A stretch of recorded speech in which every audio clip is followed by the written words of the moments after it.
What's the worst part of having a child? The weight gain. During the pregnancy I gained 35 lbs. My belly has stretch marks. My boobs are all saggy.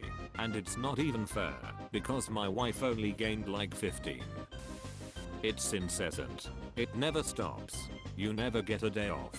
Going from having 2 days per week to relax and do whatever to literally never having a moment free from responsibility. I've always wanted kids and still do, but this is the only thing that has come close to giving me pause.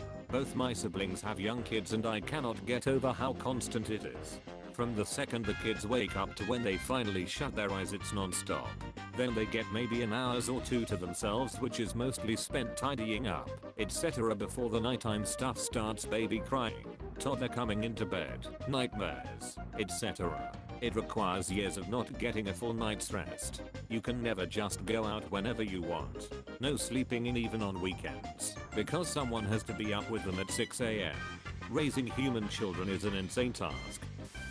The constant anxiety that you're doing enough to shape them to make good choices, a good life, be a good person, and for them to have the life they deserve. I think most children learn way more from how their parents live their life than from what their parents try to actively teach them. So as long as you love your kids and live a reasonable and healthy life, you're probably doing okay already. The days drag on, but the years fly by. You have to feed them like every day. You can try let them grass feed on their own if you have a house with lawn around. Free range babies. The worry that I'm a bad parent that's doing things wrong. I've observed that parents who have the capability to worry if they are doing things wrong are generally good parents. It's the ones that are 100% certain that their way is correct that I worry about. I too have these worries, but we just do the best we can go with the knowledge we have at the time. I know I'll do things different with my second compared to my first, but we all just have to be willing to learn along the way. Being worried 24/7. Watching them make the same mistakes you did, even though you told them not to make those mistakes. Little Jimmy, if you borrow a bunch of money, those people are going to want it back, and if they don't get it back they'll take stuff you won't want taken. To add to this, they are going to watch you copy some of your habits and you will start to realize how annoying those habits are. Nothing like re-evaluate yourself after disciplining you out of your child. When people ask me this I say, you know those video games where you have to escort a character to a destination without them being attacked? That's parenting. Those missions are a pain in the ass, and they walk at half your speed, so you have to keep circling back for them. Spot on.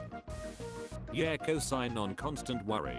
Having a kid is like having a little piece of your heart running around in the world. When they're sick, or get disappointed, or just feel sad, it's worse than having it happen to you.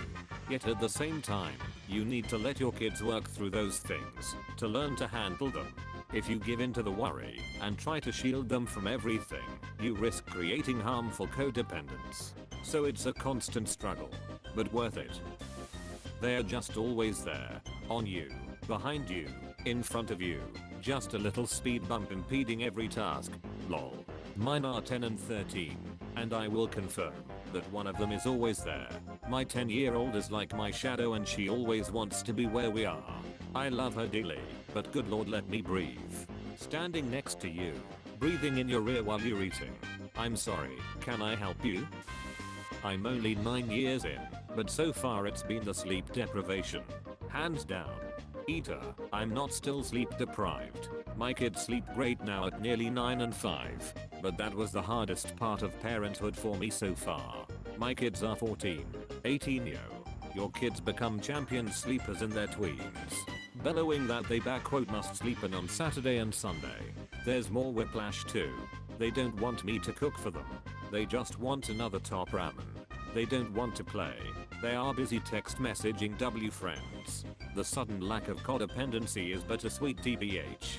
Knee-deep independency, 2 and 4.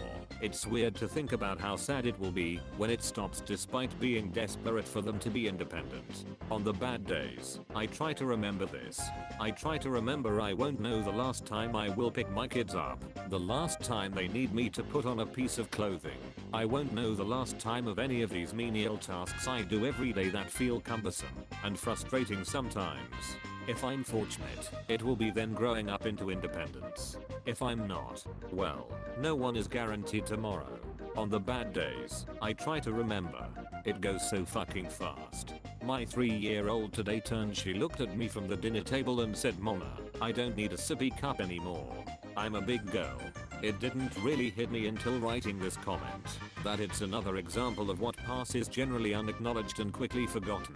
When I'm at the end of my life, I will not regret the dishes waiting to get done or not getting more work done, but I will regret the moments I took for granted that so many are robbed of.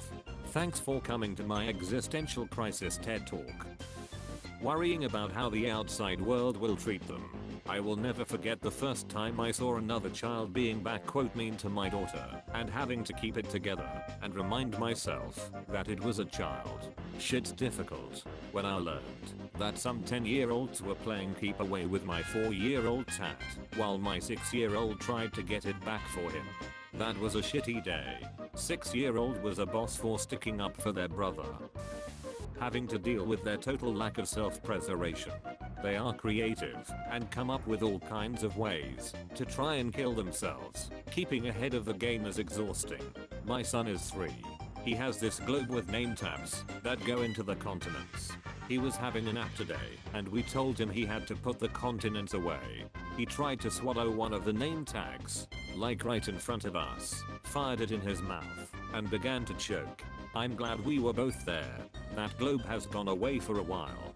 Just another reason flat earthers will out-reproduce the rest of us. It's like taking a second job that lasts 18 plus years with 24/7 schedule with no holidays or sick days, and no second paycheck. It's actually like you're paying your second salary instead of getting one. Thank you all for watching. Remember to like and subscribe, and to have a great day.